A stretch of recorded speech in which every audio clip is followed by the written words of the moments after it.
सुबह बनारस आनंद कानन की ओर से प्रत्येक मंगलवार को अस्सी घाट पर होने वाले काव्यार्चन के 37वें सत्र में कुछ अनूठा घटित हुआ। यह क्या था, कैसा था, यह तो आप इसकी झलक देखने के बाद ही समझ पाएंगे। मगर एक ख़ास बात जो आपको बतानी है वो यह कि ऑपरेशन सिंदूर के बाद से लगातार यह 5वां सत्र था जब किसी कवयित्री ने इस सत्र का संचालन किया। आइए दिखाते हैं इसकी झलकियां। कमेंट में अपनी राय हमें अवश्य दीजिएगा। सुकभी जो बहन जुटी है गंगा के पावन तट पर, सुकभी और जो बहन जुटी है गंगा के पावन तट पर, काव्यार्चन की 35वीं कड़ी में धन्य हुए हम स्वागत करें। इस पटल और से आमंत्रित, इस पटल और से आमंत्रित कर लक्ष्मी आनंदित है। सभी लोग हैं खुशी मनाते प्रियजन का दर्शन पाकर, सभी लोग हैं खुशी मनाते प्रियजन का दर्शन पाकर। काव्यार्चन के मंच पर मंचस्थ सभी कलाकारों का काव्यार्चन के परिवार की ओर से स्वागत और अभिनंदन है। बुढ़ापे का धावा, हाय बुढ़ापे का धावा, हजारों व्याधियों का बुलावा, हाय बुढ़ापे का धावा। अनगिनत कष्ट, अस्थि पंजर नष्ट, नेत्र जिह्वा श्रवणा सब भ्रष्ट, प्राण ढोने को फिर ये कैसा बहकावा, हाय लगा जाए उपवन में पपीहा क्या गाए, पीहू की टेर लगा जाए। सुंदर संगीत यही है, अनहद संगीत यही है, सुंदर संगीत यही है, अनहद संगीत यही है, सुंदर संगीत यही है, अनहद संगीत यही है। दूसरा अंतर सुनिएगा। कोकिला कूक कूक गाए, कोकिला कूक कूक गाए, मन आंगन बसंत बुला जाए। कोकिला कूक कूक गाए, मन आंगन बसंत बुला जाए। प्रातः खग कलरव जो करते, काया में स्फूर्ति नहीं भरते। प्रातः खग कलरव जो करते, काया में स्फूर्ति नहीं। साधुवाद देता हूँ इस कार्यक्रम के संयोजकों को, खासतौर से अरविंद मुखर्जी को, कि यहाँ कार्यक्रम में हंसने वातावरण उपस्थित कर देते हैं। एक गीत आपके सामने रखता हूँ, नदी की विपदा। देखेंगे आप, नदी स्वयं है प्यासी कैसे, सबकी प्यास बुझाएगी।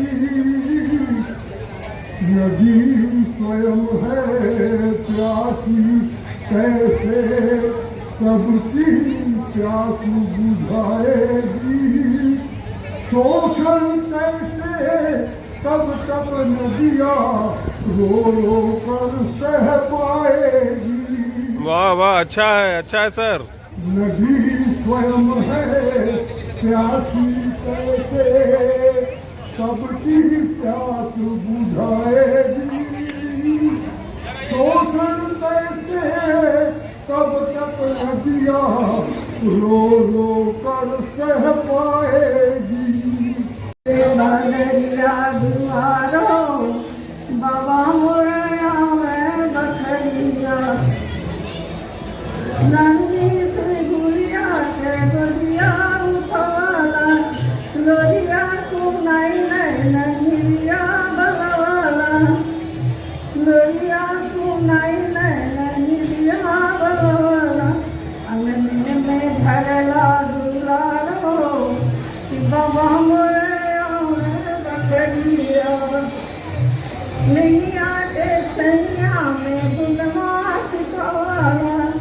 बचपन से बढ़न घूमी में खवाला नहीं आकर भरल भंडार हो कि बाबा मोरे आवे कखरिया बद से बदरिया दुआर हो बाबा मोरे आवे कखरिया उठाई दर सुखवा उठवाला हंसी हंसी के सबई के नैया लुटवाला मुहिया का भरलाया पार हो कि बाबा मोरे आवे बखरिया बरसे बदरिया दुआर हो कि बाबा मोरे आवे बखरिया कविता के रसोला सजिया बिहनवा जमुआ के बिटियन में बसना परनवा गीतन से कर सिंगार हो कि बाबा मोरे आवे बखरिया बरसे बदरिया दुआर हो कि बाबा मोरे आवे बखरिया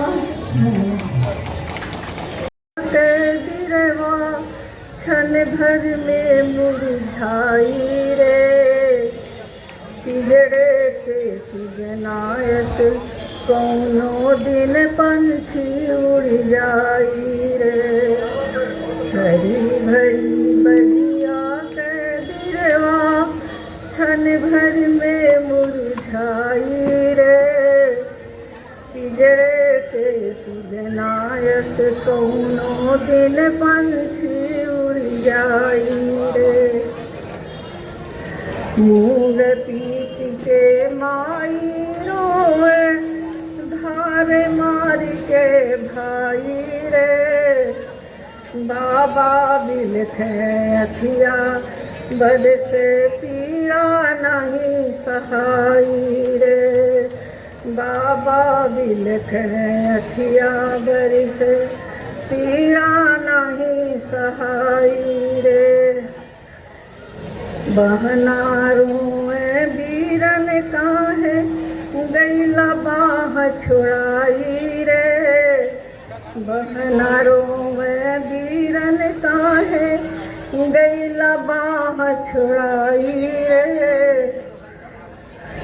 घर की धरनी रोवन लागी विपत्ति घटा गिर आई रे घर की धरनी रोवन लागी विपत्ति घटा घर आई रे हरी भरी बगिया के दिलवा क्षण भर में मुरझाई रे पिजड़े के सुजनायक कौनो दिन पंछी उड़ जाई रे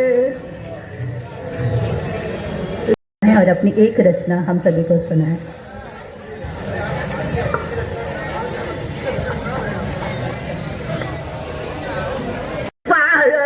अनुराग राही रैन बीती जाग वह चला मलयज मनोरम मृदुल कलियां मुस्कुराई ले रहे अंगड़ाइया खग भ्रमरिया मधु हेतु धाई अभ्यंग तुम पर कस रहे तरुकोटरों से काग राही रैन बीती जाग रूप रंग का स्वप्न मादक अलस आँखों से निकालो वास्तविक जग सामने है विषमता पर दृष्टि डालो शेर भैरव राग के स्वर कान विरह विहाग राही रैन बीती जाग रैन बीती जाग राही रैन बीती जाग मार्ग कंटकमय तुम्हारा कोटि बाधाएं खड़ी है पार करने को अभी तो मंजिलें अगणित पड़ी है बढ़ चलो ले नैन में जल और उर में आग राही रैन बीती जाग, रैन बीती जाग राही रैन बीती। आग्रह है कि आप अपनी रचना का पाठ करें। लकड़ी हाथों में पकड़े, ससुराल की दहलीज से जब बाहर पड़े कदम, पिंजरे से जैसे बाहर आई कोई चिड़िया, साड़ी के पल्लों से माथे को ढके, छोटे छोटे जल भरती जा बैठी हो गाड़ी की पिछली सीट पर। आंखें देखना चाह रही थी आसमान सारा, कान ललच रहे थे अपनों की आवाज़ को। ठीक से बैठी हो ना, इस आवाज़ में झकझोरा, आहा मैं हूँ अभी, हाँ मैं गए। दिन भर चहकने वाली चिड़िया जैसी भूल चुकी थी कि बोल भी सकती है। धीरे धीरे गांव के करीब बढ़ रहा गाड़ी का पहिया। पहली विदाई थी गांव में साइड थे। शहर की भीड़ के बाद शुरू हुआ रास्ता उसके गांव का, जहां रोज रात को नींद में पहुंच जाती थी वो। अपने बाबा की खटिया पर बैठ जाती, मुस्कुराती और सो जाती। सुबह आँख महल में खुलती। कल की सुबह ऐसी नहीं होगी। कल बाबा भी होंगे, आजी भी होंगी और होंगे बहुत सारे अपने। वो टूटी फूटी सड़कें, गाँव का खड़ंजा, चारों ओर सरसों के पीले फूल, हर घर के बाहर बंधी दुनिया, छोटे छोटे बच्चों का दौड़ का गाना, खिड़की के शीशे में झांकना और हंसकर हाथ हिलाना, सब कुछ कैद कर रही थी आंखों में। घर आ गया, साड़ी संभाल के दौड़ जाना चाहती थी, लेकिन रोक दी गई। परात के पानी में पैर रखना था। पहली विदाई थी ना, बहुत सारी विधियाँ करनी थी। आंखें इधर उधर घूम रही थी, चाह कर भी हो हिल नहीं पा रही थी। दौड़ना मत, ससुराल से आई हो, रोना मत, ससुराल से आई हो। वो चुप सी मुस्कुराती आंखों से सबसे मिलते रही। गले के नीचे गुब्बारे सा फूल गया। थक कर सोने की मनाही नहीं थी।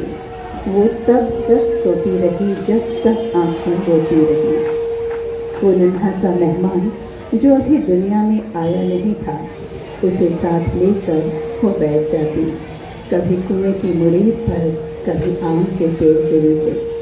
इधर उधर देखकर उसी से न रहेगा बांस और न बाजेगी बांसुरी, न रहेगा बांस न बाजेगी बांसुरी। के पर्वत घाटी नदियाँ माटी, सूरज चंदा तारे सदा सच बोलते हैं। ये पर्वत नदियाँ घाटी सूरज चंदा तारे सदा सच बोलते हैं। इन्हीं से पूछो कि 22 तारीख की भोर के पहले भारत ने क्यों दुधारू राग अलापा। इन्हीं से पूछो कि 22 मई को भोर के पहले भारत में क्यों दुधारू राग अलापा था। अरे पखवाड़े से ही उगते सूरज को नमन कर, वहाँ की तो उगते सूरज को नमन कर मन्नत माना था। और वहाँ की धरती में आतंकियों के बोझ से बोझिल, वहाँ की धरती आकाश से बारूद मांगा था। वहाँ की धरती आकाश से बारूद मांगा था। क्रूर आतंकी पहलगाम की वादियों में भारतीय सैलानियों से जाति धर्म पूछकर 26 को मौत के घाट उतारा। 26 को मौत के घाट उतारा। लाख रोने गिड़गिड़ाने पर भी नववधू को छोड़ उसके सामने उसके पति को गोली मारी। मित्रों, जाति और धर्म यह प्रतीकात्मक दिखावा है।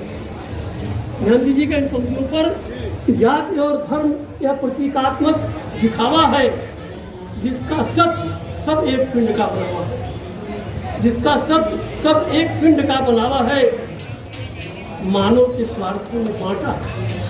मानव के स्वार्थों ने बांटा है, राग द्वेष कुत्सित विचारों का छलावा है। तो सुनते खून खौल उठा पूरे देश को।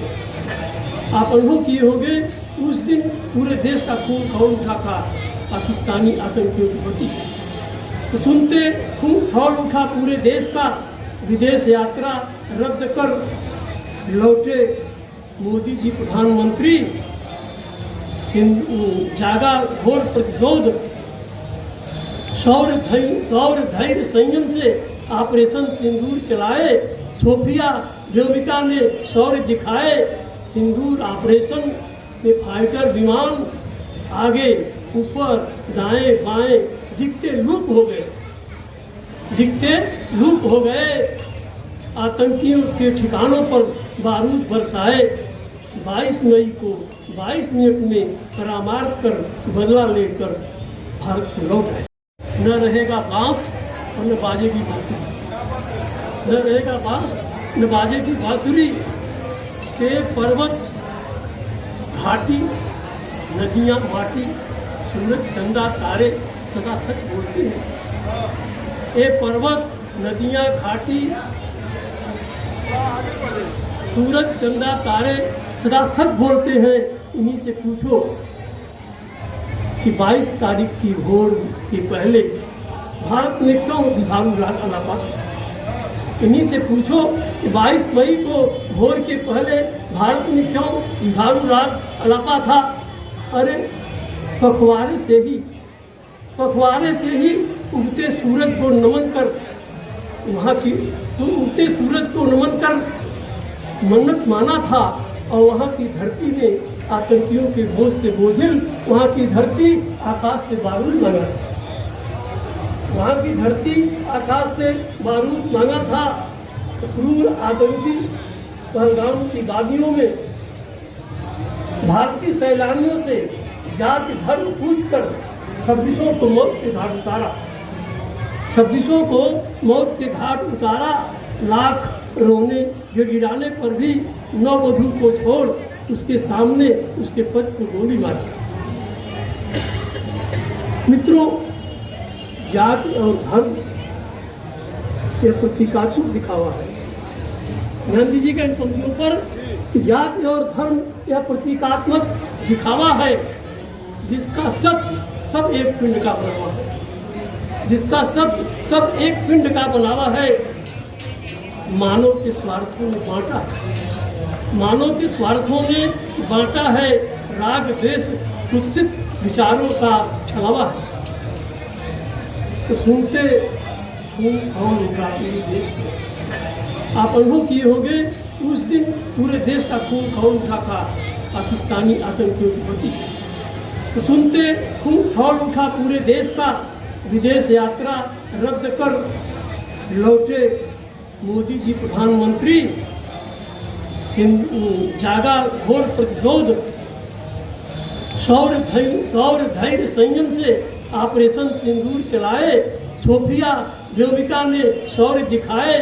सिंदूर ऑपरेशन में फाइटर विमान आगे ऊपर दाएं बाएं दिखते लूप हो गए। आतंकियों के ठिकानों पर बारूद बरसाए। 22 मई को 22 मिनट में परामार्थ कर बदला लेकर भारत को लौट आए। और इसी के साथ आज के काव्यार्चन का यह सत्र अगले चरण की तरफ बढ़ता है। और अगले चरण में पुरस्कार वितरण, धन्यवाद ज्ञापन का कार्यक्रम रहता है। लेकिन आज एक और उसको हम ऐड कर रहे हैं, क्योंकि अगले सप्ताह 10 जून और 11 जून को एक विशेष आयोजन हम घाट संध्या के साथ काव्यार्चन के साथ करने जा रहे हैं। 2 दिवसीय जो है एक कबीरदास जी पर एक विशेष कार्यक्रम हम लोग करने जा रहे हैं। उसके संदर्भ में और विस्तृत रूप से विवरण देने के लिए मैं हर्ष जी को, जो समन्वयक है उस कार्यक्रम के, मैं सादर आमंत्रित करता हूँ कि आए और बताएं कि हमारे अगले कार्यक्रम की रूपरेखा क्या है। प्रयास करते हैं कि काव्यार्चन के इस मंच को साहित्य की एक ऐसी अनूठी प्रयोगशाला के रूप में हम इस्तेमाल करें जहां से भविष्य के रचनाकार तैयार हो। तत्कालिक इसका लाभ लेने का हम लोगों की कोई मंशा नहीं है। इसी क्रम में 11 जून को संत कबीर दास जी की जयंती को ध्यान में रखते हुए हम लोगों ने एक अभिनव प्रयोग किया है। अभिनव प्रयोग ये है कि हमारे जो काव्यार्चन समूह से जुड़े 114 रचनाकार हैं, इन सभी 114 रचनाकारों के समक्ष एक प्रस्ताव ये दिया गया है कि आप संत कबीर की कोई एक रचना स्वयं चुन लीजिए और जिस भाव भूमि की संत कबीर की आप रचना का चयन कर रहे हैं, उसी भाव भूमि पर आप एक अपनी रचना भी लिखिए। संत कबीर ने जिन बातों को अपने समय में कहा, जिस अंदाज में कहा, उस भाव भूमि को आप वर्तमान में किस अंदाज में कहते हैं, उसको एक लिखिए। और उस सत्र में पहले हम संत कबीर की रचना का पाठ करेंगे और उसके बाद हमारे रचनाकार जो उस भाव भूमि पर अपनी रचना उन्होंने लिखी है, वो उसका पाठ करेंगे। अब तक हिंदी साहित्य के इतिहास में इस प्रकार का प्रयोग कभी नहीं किया गया। ये काव्यार्चन की परिकल्पना है, ये शुरुआत है और इसके लिए मैं विशेष रूप से डॉक्टर रत्नेश वर्मा जी को भी धन्यवाद देना चाहता हूं, जो समय समय पर कुछ नया करने के लिए हम लोगों को प्रेरित करते रहते हैं। मैं आगे की कार्रवाई के लिए रुद्रनाथ त्रिपाठी पुंज जी को आमंत्रित करता हूं और उम्मीद करता हूं कि 10वें और अभी इन्होंने कहा 2 दिन की बात आयोजन, ये रचनाकारों की संख्या पर निर्भर करेगा कि हम कार्यक्रम 1 दिन का करते हैं या 2 दिन का। अगर 7 से ज्यादा रचनाएं चयनित हो जाती हैं तो उनकी संख्या हम 14 करेंगे, एक दिन 7, दूसरे दिन 7, और यदि 7 पर ही सीमित हो जाती है तो हम ये कार्यक्रम एक ही दिन पूर्व संध्या पर करेंगे। धन्यवाद। हमको पूरा विश्वास है कि यह कार्यक्रम आपको कम से कम 2 दिन का करना ही पड़ेगा।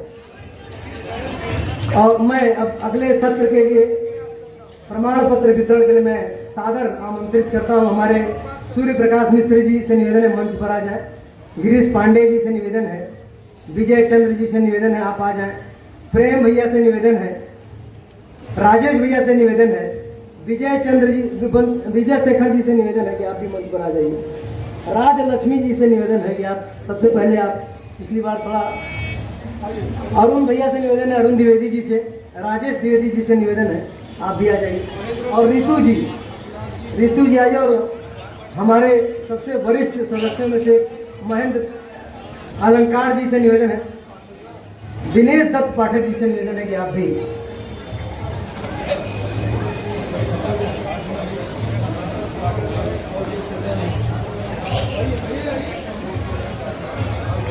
और सर्वप्रथम मधु पांडे मृदुला जी को प्रमाण पत्र देने के लिए मैं निवेदन कर रहा हूँ, राज लक्ष्मी जी और ऋतु दीक्षित जी। तो मेरा विश्वास है कि अगली सूचना आपको मिलते ही आप बिना बुलाए पुनः यहाँ मिलें।